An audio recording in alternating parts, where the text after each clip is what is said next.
What time is it? It's time for another vlog. Yeah. I thought, let me rock up at our Olivedale branch quickly and see who's here.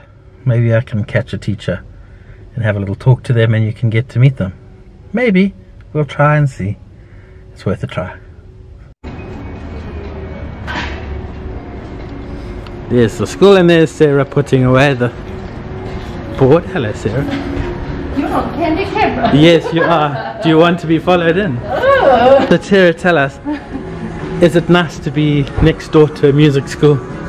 Yes, it is, but he doesn't play music because I hardly ever hear it. That's why I keep tuning on my radio. Well, you've got such a big room that you're in and we've got such small rooms. Oh, okay. If we played the volume that we in a place like yours, then you'd hear it, but we'll deafen ourselves in the rooms that we've got here.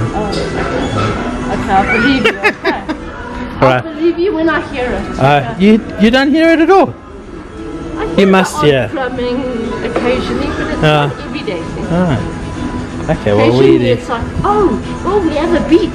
Ooh, okay, let's. We're gonna have to get people together. We'll invite you to a concert sometime. There we go. Yeah, we keep telling you, where's this concert? We have concerts regularly, not because of COVID. COVID we stopped.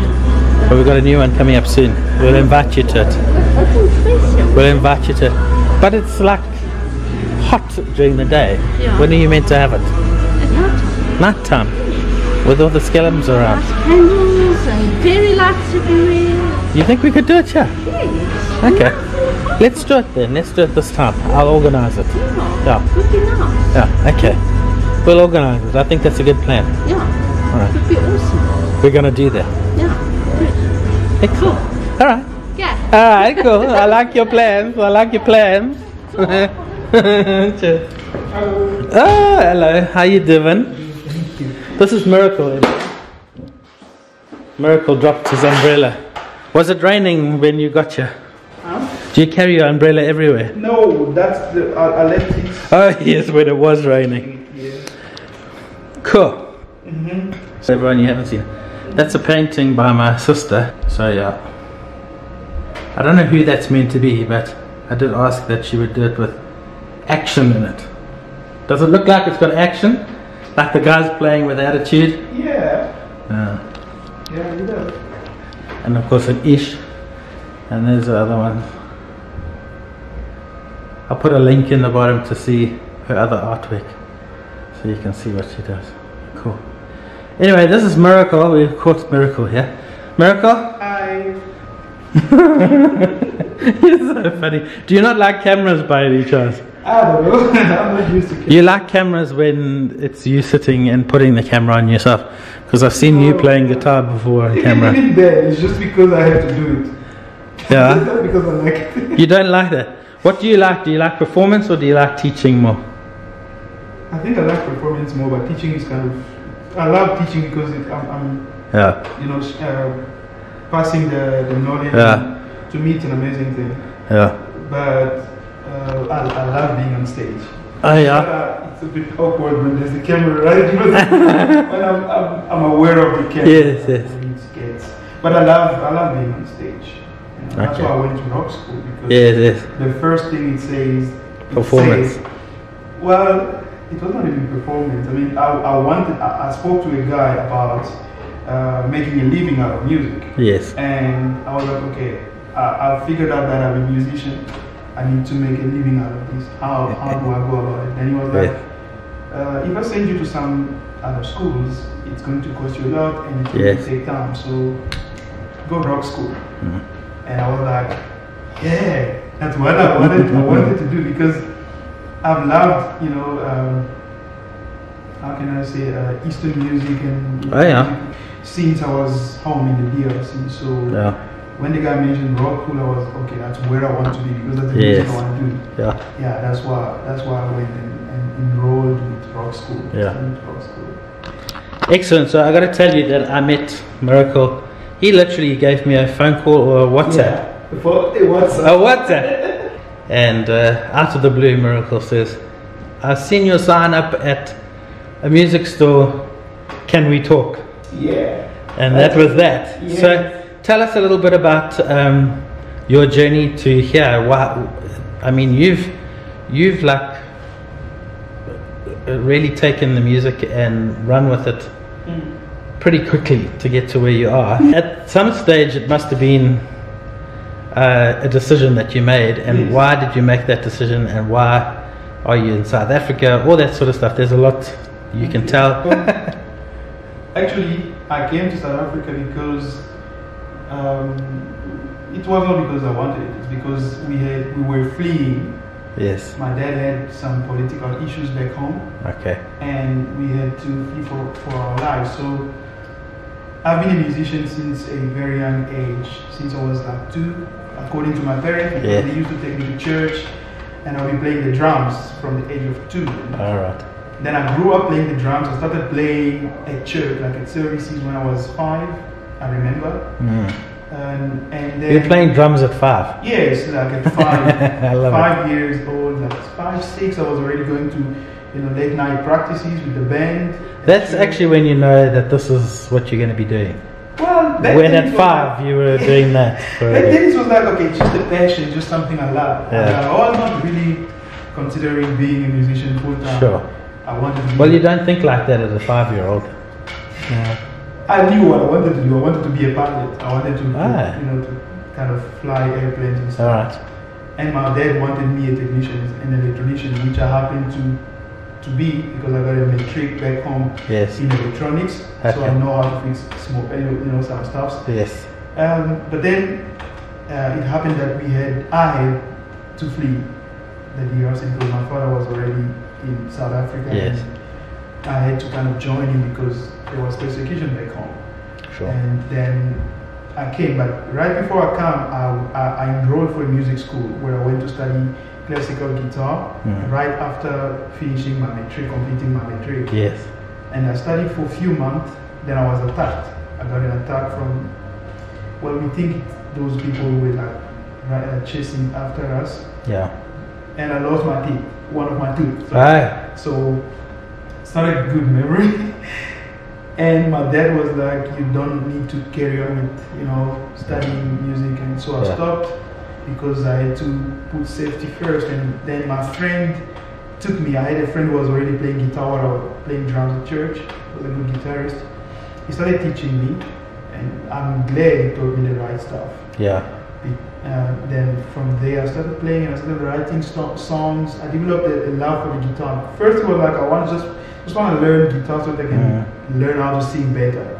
But then I understood it was a huge world. Yes. And I was like, okay, I think I'm all in. I'm going. I'm going for it. Yeah.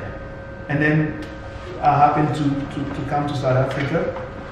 Then in South Africa, when you come first, you don't just, especially for us foreign nationals, you don't just choose something specific that you want to do. You kind of touch this and that to find which one works for you. And by God's grace, I got employed by a company, and I was a draftman apprentice. I was doing drafting. Oh, wow. And I did it for the company for a year. In fact, I was actually drawing stuffs for a plasma cutting machine. Okay. So that they would cut piece of metal and Yes. stuff. I did it for a year.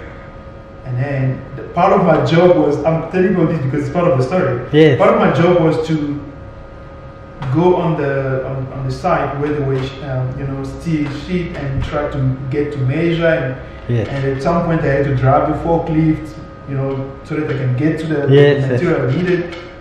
And one day, a 16 millimeter thick, I think it was 8 millimeter thick sheet of steel fell on my finger. I almost lost my finger. Wow.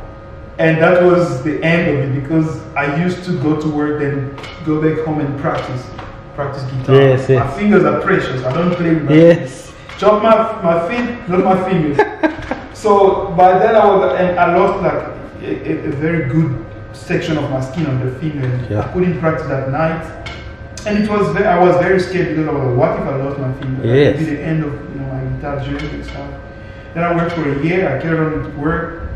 At the end of the year, my contract expired with the company, and I didn't make any effort to renew it. Yeah, it was like, too dangerous. Yeah, I was like, this is not it. And I got out, And I worked a little bit for a call center, you know, just trying to find what works. And it wasn't my thing now. Sure. And at a certain point, I spoke to a brother at church where I fellowship because he's overqualified musician. And I said, okay, you do these things, you know that the journey, you know how you got there. I need to become a professional musician. I want to make a living out of this. How do I go about it? And he looked at me, was like, dude, there are many music schools out there. I can send you to any of them, but it's going to take you time. Considering your age and how far you want to get there, go rock school. Yeah. Because with rock school, it's not that rock school doesn't take time, but you are free to study at whatever level you want. And at your pace. Exactly. And whenever you are ready, you go and book an exam. If you pass, they give you the qualification. So that's what I did. But the tricky part is, if you're studying with rock school, you can learn the song, you can learn the pieces and play them and get the qualification. But that's not what it's going to get you and keep you, you know, get you standing in the music industry. So I learned a little bit differently. I was learning the pieces, but I'll be stopping at some places to kind of examine what's going on. Yes. To get the full information. So it's really pushed me to do a lot of researches with everything I was playing. If there is a technical, okay, how does it happen? Why is it there? Why should I do it? So you dug deeper than what was needed. Exactly, I dug deeper. I ended up buying more music books. Yeah. I was even planning to also study theory with them. I'm actually studying theory, but I didn't go for the exam because I'm just focusing on getting my diploma, level 6 diploma. But that's what happened. So I pushed myself with rock school. They were just highlighting what I needed to do, and then I had to dig deeper to find the full, to kind of get a clear picture. Of course. And that's what got me here. Yeah. I'm with Ross. So I went to one of the music stores where I normally buy my accessories for my guitar. Then I saw Ross Howard Music sign, and I was like, okay.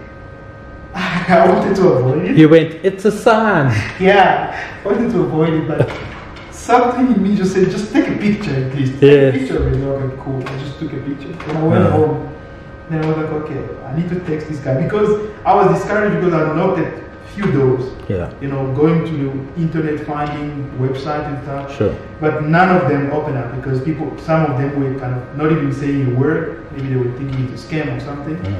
So I was discouraged. Maybe he's gonna do the same thing.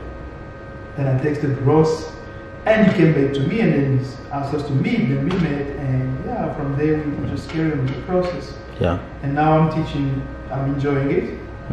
Yeah, it's fun. But Rock School has a wonderful program, and so we're going to be introducing you more and more to that in the future as well.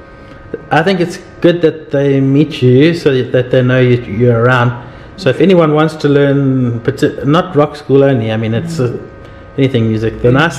One thing I can tell you about Miracle is that he's very thorough. You're not going to. It's like if you throw the net out to learn. No little fish are getting away. You're learning everything about that. And you're learning it well. You must be sure of what you know. So that's what I appreciate about him. So I think we're going to be talking more and seeing more of you in the future as it goes forward. Even if you on the video are looking for lessons and you aren't in South Africa or whatever, we can set it up for online. We can do it any which way. We're here to serve. And Miracle's got a wonderful gift that he's got a gift in teaching, not only in playing but in teaching. And I think you can't necessarily always make a good player a good teacher. So that's what I recognize in you. You're a bit more of a tour around here. This is the rest of the music school. This is, I don't know what you would call this room. It's just a multi-purpose room. We use it for singing and for. We've got a particular amp in there for singing. And then this is, we call it the flower light room because look, we've got flower lights. Yay! So it's the flower light room. We use that a lot for obviously piano and guitar. It's set up for that. And then this is our multi-purpose room. We have drums going on here. A lot of drum lessons happen here. It's good for vocal lessons as well. And we've got a piano here. Pomlani was here earlier teaching. And someone else is coming later. I think Tim's coming later to teach here as well. So yeah, but that's the end of our day here. So just thought it would be nice for you to see our Olivedale branch. There's another room in the front. I'll show you that one as well. The one in the front is turn off lights. I always like to turn off lights before. Why pay Eskom more than they deserve? They don't deserve it. And then we've got this room and this piano. This piano I actually bought as I started the music school about 13 years ago. And it's been a very faithful piano, and it's taught a lot of people. But it has a very different feel because it's also got ivory keys. That's why sometimes they look dirty. Look at that. And we clean it and clean it and clean it. In fact, our guy who does the piano maintenance, he took all these keys out about a year and a half ago, maybe less, and he bleached them all, and he made it like when they came back they were like shiny white, like it'd been for bleaching at the dentist. It was amazing. Anyway, but apparently this piano has a bit of a crack at the back now. After, I mean, it's an old piano. I can't see the crack. I've never been able to see the crack in this thing. But they tell me the problem with that is that that little crack means some of those tuning pegs they don't give the right resistance and they bounce back. So it's becoming harder and harder to tune. But it's a beautiful piano, nice piano to play. I'll get Tolani or someone to play it for you someday so you can hear it and hear the different pianos that are here. It's going to be fun. Okay, that's it. Nothing else to show you today, but I had to show you where we are at least. Okay, say goodbye, Miracle. Bye, bye. See you again. Looking forward to see you. Alright, cheers. Cheers. So thanks for coming along for this one and meeting Miracle, and I'll see you next time. Thanks. Bye. Boop.